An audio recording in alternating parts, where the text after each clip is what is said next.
Assalamualaikum warahmatullahi wabarakatuh.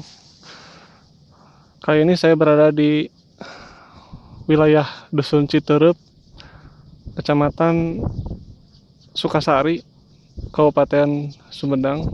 Berbeda kecamatan, kalau kemarin saya di Kecamatan Tanjung Sari, kalau sekarang di Kecamatan Sukasari. Masih berbicara mengenai modern, manusia modern. Lalu timbul pertanyaan, apakah pemikiran Islam atau pemikiran yang dikembangkan dari Al-Quran dan Hadis dapat disebut pemikiran modern? Jika berpikir modern itu seperti uraian sebelumnya, yaitu empirisme, rasionalisme, yaitu berpikir sekuler dengan semua keturunannya, hedonisme, seenaknya semua gue, yang penting gue mematuhi aturan undang-undang yang dikeluarkan oleh negara, agama gue itu urusan pribadi, dan negara tidak boleh mencampuri urusan agama yang gue pegang. Maka pemikiran Islami itu bukanlah pemikiran modern. Kalau dipisah-pisah ya, bukan modern. Ajaran Islam bisa disebut modern ketika bisa dipakai sehari-hari, ketika menjadi undang-undang. Contohnya ketika kalian melihat di Aceh ada Perda Aceh, seluruh sistem kepemerintahan diatur oleh kesultanan. Sama halnya dengan Brunei Darussalam, Kesultanan Brunei Darussalam. Jika di satu negara terdapat kesultanan, maka tidak bisa disebut sebagai Islam tradisional atau negara sekuler, tapi Islamnya secara modern karena bisa diterapkan pada kondisi apapun. Di dunia Islam sejak permulaan abad ke-19 itu 1800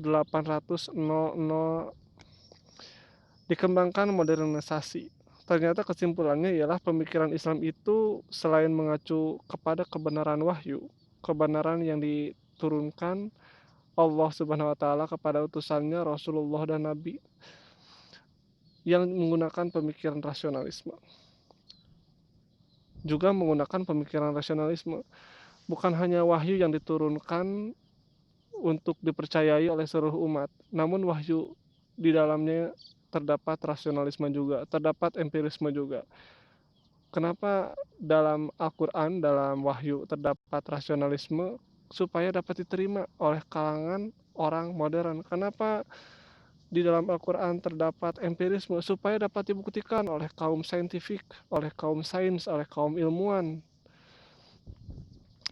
Sejauh itu tidak bertentangan dengan kaidah-kaidah kebenaran Al-Quran dan hadis.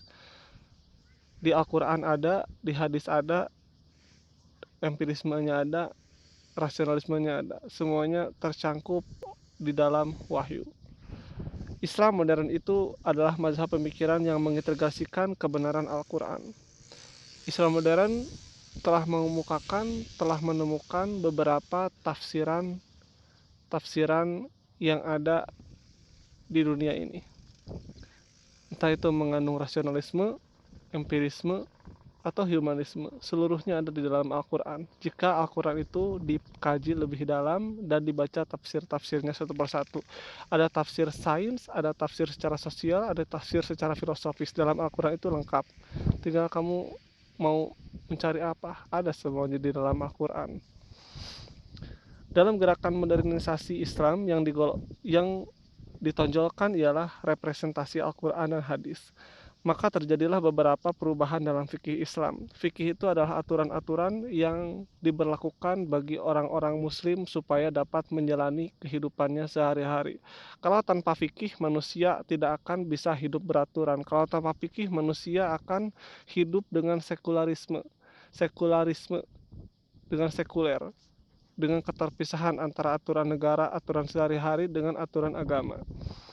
Maka diberlakukan fikih itu supaya agamanya dapat dilakukan pada kehidupan sehari-hari. Itulah contoh dari pentingnya pelajaran fikih di dalam Islam. Kalau hanya belajar Islam aja tanpa belajar fikih, kapan mau digunakannya? Nah, lanjutkan. Bahkan dalam bidang teologi orang muslim, teologi ilmu ketuhanan orang muslim, semuanya dijelaskan tentang bagaimana Tuhan menciptakan, berapa lama. Penggunaan akal atau rasio sangat dipentingkan oleh modern muslim modern. Juga penggunaan produk-produk sains dan teknologi. Kesimpulannya, ajaran Islam itu adalah ajaran yang modern, atau itulah Islam modern. Islam modern adalah Islam yang dapat masuk pada arena rasionalisme, empirisme, dan dapat mengikuti zaman apapun. Sejak zaman dahulu Quran populer, sampai zaman sekarang Quran pun populer karena banyak hal-hal yang belum terpecahkan di dalam Al-Quran yang belum terbuktikan sampai sekarang. Bukti yang ada dalam Al-Quran akan terbuktikan setelah hari kiamat selesai. Jadi Al-Quran itu masih menjadi misteri sebagian dan sudah terbuktikan sebagian. Sehingga Al-Quran itu menjadi sangat menarik jika dikaji secara lebih mendalam karena banyak misteri di dalamnya. Bahkan ada yang namanya dengan alam alif, alam qaf. Jadi setiap huruf itu ada mempunyai alamnya masing-masing dan setiap alam dari huruf hijaiyah yang ada di dalam Al-Quran memiliki hikmah yang sangat besar. Itu baru satu huruf, apalagi dengan seluruh huruf yang ada di dalam Al-Quran. Makanya kenapa Nabi Shallallahu Alaihi Wasallam mengucapkan barang siapa yang membaca Al-Quran walaupun satu ayat mendapatkan pahala. Pahala adalah reward di masa depan, kebaikan di dalam diri dan dapat dipraktekkan pada kehidupan sehari-hari. Itulah keutamaan dari membaca Al-Quran. Tugas manusia ialah menjadi manusia. Ini pokok pembahasan kita tadi adalah pembuka. Tugas manusia ialah menjadi manusia. Manusia tidak boleh menjadi selain manusia. Kalau manusia menjadi hewan, artinya dia tidak mensyukuri apa yang Tuhan berikan kepadanya. Misalnya menjadi Tuhan. Kalau manusia menjadi Tuhan atau ia ingin dipanggil dewa, maka manusia itu keluar dari fitrahnya, keluar dari yang seharusnya dia lakukan, seharusnya menjadi manusia, tapi ia malah mengaku Tuhan, mengaku dewa, atau menjadi malaikat, atau menjadi setan, atau menjadi hewan. Manusia itu unggul, bisa menjadi apa saja. Menjadi binatang bisa, mancala putra, mancala putri. Bisa menjadi babi, bisa. Itu kejadian sampai sekarang pun masih dapat dilakukan, namanya ngepet. Kalau menjadi monyet masih dapat dilakukan, namanya nyipri. Perubahan transformasi dari manusia ke hewan dapat dilakukan dengan perjanjian iblis. Kemudian dari manusia menuju ke Tuhan dilakukan dengan bertapa secara bertahun-tahun tanpa makan, tanpa minum. Jika sudah moksa bersatu dengan unsur, misalnya satu unsur saja api, maka manusia itu dapat mengendalikan api seolah-olah dia Tuhan, padahal bukan. Padahal setiap manusia itu mempunyai potensi untuk mengendalikan api seperti Avatar. Mengendalikan air, mengendalikan bumi, mengendalikan udara. Tergantung dari upaya usaha yang dia lakukan terhadap unsur tersebut. Jika ingin mengendalikan api, maka kalian harus belajar tentang Agni, tentang api secara lebih mendalam dan bertapa secara lebih khusyuk selama bertahun-tahun. Itu kalau menjadi Tuhan, dapat menguasai unsur-unsur yang ada di bumi sehingga terlihat seperti Tuhan, padahal bukan. Padahal ia adalah manusia unggul, bukan Tuhan. Jadi bedakannya mana yang harus dinamakan dengan Tuhan, mana yang harus dinamakan dengan manusia. Manusia itu tampak, terlihat, dan terbatas.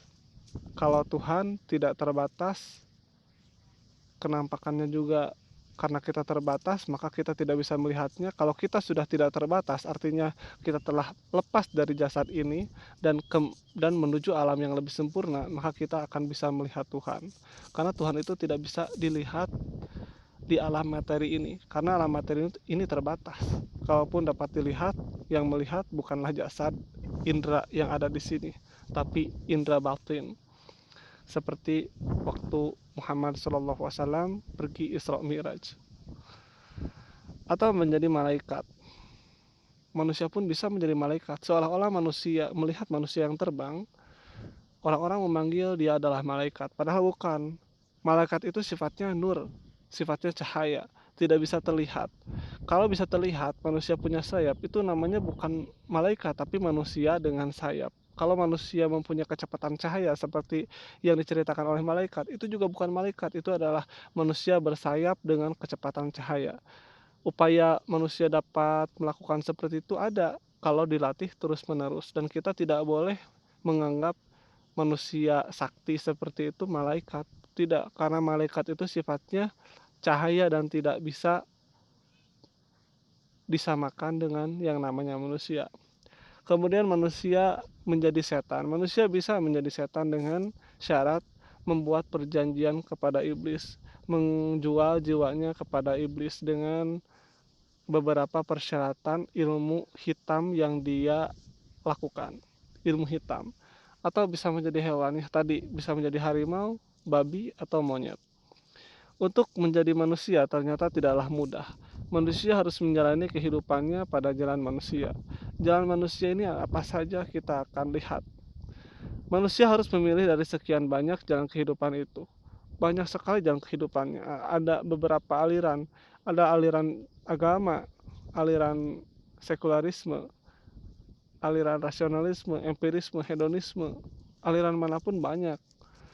Jalan itu banyak, hanya ada satu yang dapat dilalui manusia bila ia ingin menjadi manusia. Dari banyaknya jalan yang disediakan oleh sistem manusia, kalian patut memilih satu jalan saja. Itu sudah dapat menjadikanmu sebagai manusia yang utuh. Tidak usah mengambil seluruhnya. Misalnya kamu hanya bisa bahasa Inggris, sastra. Kamu fokus saja di situ. Tidak usah kamu fokus terhadap fisika terapan. Kalau kamu fokus terhadap yang lain yang tidak bisa kamu lakukan, artinya kamu telah membuang waktumu secara sia-sia. Manusia tidak boleh menggunakan jalan malaikat. Kalau menggunakan jalan malaikat, maka ia akan sombong nantinya. Karena memiliki kekuatan yang seperti malaikat, padahal bukan. Kan namanya juga seperti, artinya mirip. Dan jalan setan. Kalau mau mengambil jalan setan, artinya nanti kamu akan menyesal dan tidak akan bisa kembali lagi ke wujud manusia, dan tidak akan bisa lagi yang namanya tobat karena jiwamu sudah tergadaikan. Atau jalan hewan. Kalau jalan hewan yaitu merendahkan derajatmu sampai-sampai disamakan dengan hewan. Contohnya menjadi orang yang serakah. Itu jalannya hewan. Nah, solusinya apa? Bagaimana cara manusia? Ada jalan humanisme. Ini induknya. Dari humanisme itu ada jalan rasionalisme. Dari rasionalisme itu muncul banyak jalan. Dalam bidang ekonomi ada jalan kapitalisme. Ada jalan yang lebih umum, misalnya jalan sekularisme. Ada jalan hedonisme sebagai kritik terhadap rasionalisme, dan jalan empirisme, dan masih banyak lagi jalan yang lain. Aliran manakah yang akan diambil, silakan pegang teguh. Janganlah kalian tercerai-berai oleh aturan-aturan yang disediakan oleh manusia. Jalan yang harus dipilih ialah jalan Tuhan. Dari banyak jalan itu, pilihlah satu, yaitu jalan Tuhan. Atau jalan yang di situ manusia selalu bersama Tuhan. Bukan manusia hidup sendiri, humanisme, dan mengatur aturan-aturan manusia dan alam oleh manusia itu sendiri. Itu namanya humanisme. Pilihlah jalan yang dimana manusia dapat melakukan sesuatu atas nama Tuhan, bersama Tuhan, bergerak, melihat, mendengar dengan pendengaran Tuhan. Caranya seperti apa? Caranya, ambillah jalan Tuhan. Disitulah manusia selalu bersama Tuhan dan menuju Tuhan. Jika mengambil jalan Tuhan, maka kita akan kembali ke asal fitrah kita diciptakan. Innalillahi wa innalillahi rajiun. Asal kita dari Tuhan, dan kita akan kembali kepada Tuhan karena kita mengambil jalan dari Tuhan. Kalau kita mengambil jalan dari setan, maka kita tidak akan kembali kepada Tuhan, dan tidak akan yang namanya innalillahi wa innalillahi rajiun. Kalau kita mengambil jalan hewan, maka kita tidak akan kembali kepada Tuhan, dan tidak akan mengalami innalillahi wa innalillahi rajiun yang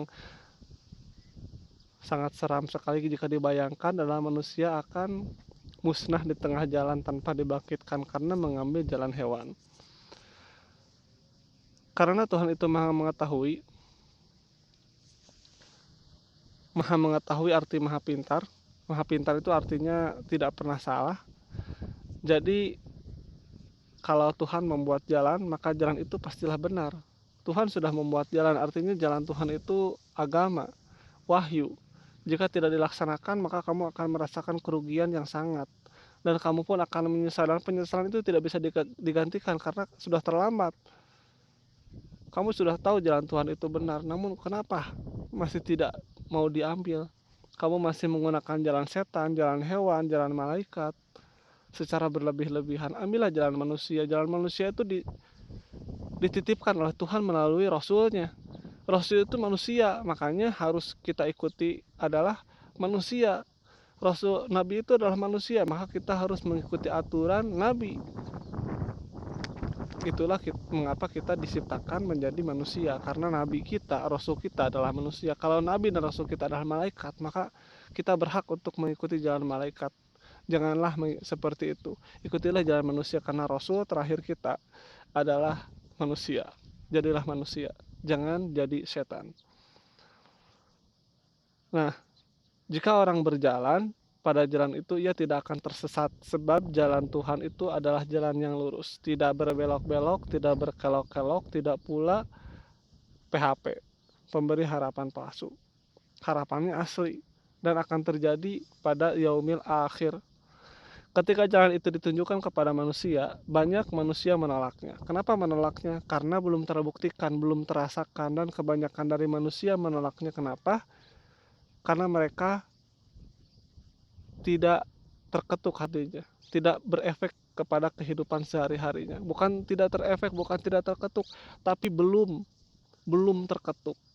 Bukan tidak terefek, tapi dia tidak mau untuk membuka hatinya supaya diketuk oleh wahyu tersebut. Ketika jalan itu ditujukan kepada manusia, banyak manusia menolaknya. Mereka lebih yakin pada jalan yang mereka buat sendiri. Artinya humanisme ini total keliru secara wahyu. Karena jalan yang dibuat oleh manusia sendiri, yaitu jalan humanisme, mempunyai keteledoran, mempunyai kesalahan dan kekeliruan. Jadi terdapat kelemahan pada jalan humanisme ini. Jalan humanisme ini menjadi kekeliruan karena manusianya mengatur secara diri sendiri, sedangkan diri sendiri secara pribadi mempunyai kelemahan masing-masing. Kalau diatur secara wahyu yang disampaikan oleh Rasul, walaupun manusia mempunyai kelemahan, tapi kelemahan itu dapat di-cover, dapat dilindungi, dan dapat dijamin keselamatannya oleh Tuhan yang menciptakan. Ketika itu ditujukan kepada manusia, tapi mereka menolaknya. Mereka lebih yakin pada kehidupan, pada aturan yang mereka buat sendiri. Inilah salah satu konsekuensi penggunaan pemikiran humanisme tadi. Humanisme mempunyai kelemahan. Kita tahu, yang pertama, rasionalisme kelemahannya ada. Empirisme ada kelemahannya. Sekarang humanisme ada juga kelemahannya. Mitologi ada juga kelemahannya. Beberapa banyak kelemahan, dan yang satu yang paling menyempurnakan adalah agama. Di dalam agama, di dalam wahyu, siapa yang akan menjamin kebenaran itu adalah Tuhan, adalah Allah Subhanahu wa Ta'ala. Mengapa manusia cenderung memilih jalan buatan manusia, bukan jalan yang disediakan Tuhan? Mengapa coba? Di buku ini akan dijawab. Karena nafsu manusia. Nafsu manusialah yang memilih manusia memilih jalan yang sementara, bukan jalan yang selamanya dan bersifat abadi. Nafsu biologis manusia memang lebih cenderung pada jalan buatan manusia itu, nafsu biologis yang sementara. Terutama karena jalan buatan manusia pada umumnya mengajarkan serba boleh, sementara Tuhan banyak berisi larangan, dan larangan itu pada umumnya berlawanan dengan nafsu biologis manusia. Contohnya dilarang berzina. Kalau manusia dilarang berzina, maka manusia itu akan berontak dan mau berzina. Mengapa zina? Mengapa yang asik-asik itu yang dilarang? Mengapa semua yang enak-enak itu diharamkan? Jadi yang haram itu seperti minuman keras, yang enak seperti makanan-makanan haram, dan pacaran, berzina, itu diharamkan. Itu aturan Tuhan, tapi itu bertolak belakang dengan keinginan manusia. Makanya manusia lebih memilih keinginan biologisnya daripada keinginan Tuhan. Tapi di sini diseleksi, manakah manusia yang patuh terhadap Tuhan aturannya, dan manakah manusia yang tidak patuh mengikuti hawa nafsunya, dan yang patuh mengikuti aturan-aturan Tuhan. Dan yang akan selamat adalah yang mengikuti aturan-aturan Tuhan, jalannya jalan Tuhan. Nah, karena nafsu biologis manusia memang lebih cenderung pada jalan buatan manusia itu. Terutama karena jalan buatan manusia pada umumnya mengajarkan serba boleh, sementara Tuhan banyak larangan-larangannya pada umumnya berlawanan dengan nafsu biologis manusia. Ya memang, seseorang harus berjuang untuk mendapatkan jalan lurus tersebut. Harus berjuang, karena tanpa perjuangan, apalah arti hidup ini? Kalau hanya berada di zona nyaman, apa-apa dapat dilaksanakan, mau berzinah bisa, mau meminum minuman keras bisa, segala sesuatu yang dilarang dapat dilakukan. Apalah arti perjuangan hidup ini kalau tidak ada tantangannya? Maka kualitas manusia itu akan lebih buruk lagi dari pertama diciptakan, dari bayi berarti. Seseorang harus berjuang untuk mendapatkan jalan lurus tersebut. Karena itu kita dianjurkan sering-sering berdoa, ihdina syiratal mustaqim, tunjukilah kami ke jalan yang benar. Guide us the way the straight. Jalan itu disebut sebagai jalan lurus. Jalan lurus. Karena barang siapa yang mengikuti jalan itu, ia tidak akan tersesat selama-lamanya. Karena jalannya lurus. Kalau ingin jalan yang berbelok, artinya kita harus berbelok lagi untuk kembali ke jalan yang lurus. Jadi capeknya dua kali. Kalau kita mengikuti jalan yang lurus, kemudian kita berbelok sedikit, kita tidak bisa kembali ke jalan yang lurus tanpa berbelok lagi. Kalau berbelok lagi, pasti akan selamat. Jadi capeknya dua kali, maka kesialan itu akan didapatkan dua kali jika kita jalan berbelok. Kalau ingin tobat, tidak cukup untuk tobat. Tidak langsung lurus ke sini, tidak, karena itu mustahil. Harus belok dulu. Nah, yang belok inilah yang sangat susah. Kalau mau kembali lurus secara otomatis dapat, tapi yang belok dulu dari jalan lurus, belok, ingin tobat, harus belok lagi. Jadi dua kali beloknya. Inilah yang disebut dengan seperti cobaan. Karena banyak orang yang tobat dijauhi temannya, itu karena belok lagi. Dijauhi keluarganya, dibuang oleh teman-temannya, diancam, dibunuh. Banyak hal yang terjadi yang dialami oleh orang-orang yang tobat. Kalau orang yang tobatnya sungguh-sungguh, maka ia dapat menerima dan dapat ikhlas menerima cobaan-cobaan itu. Kehidupan itu akan dilalui dengan penuh kesulitan. Bila mengikuti jalan yang tidak lurus, kehidupan itu akan dilalui dengan penuh kesulitan. Jadi kesulitan itu didapatkan apabila kita melenceng, berbelok dari jalan yang lurus itu. Dan kesulitannya akan dua kali lipat kita alami. Karena ketika berbelok satu kali, ketika ingin kita kembali ke jalan yang lurus, kita harus belok lagi. Tidak otomatis kita berada di jalan yang lurus tempat kita berbelok tadi. Tidak bisa mundur gini, tidak bisa. Harus belok terus maju. Pejalan akan capek, tentu saja. Karena banyak belokan dan tanjakan dan turunan. Kenyataannya, orang yang memilih jalan lurus itu hidupnya tenang, nafasnya tidak terengah-engah, tidak capek, dan cepat sampai ke tujuan. Sedangkan orang-orang yang banyak luka-likunya, banyak menyimpangnya, maka ia pun harus kembali ke jalan yang lurusnya, mengambil jalan yang liku-liku. Wah, kesini, kesini, kesini. Sangat rumit sekali. Dan belum tentu juga kembali lagi ke jalan yang lurus. Karena perjalanannya sangat panjang. Tapi bisa kembali ke jalan yang lurus dengan niat. Kalau niatnya kuat, mati di tengah jalan pun akan selamat. Itulah bagian pertama dari penjelasan tentang manusia, jalan manusia, dan kelemahan humanisme.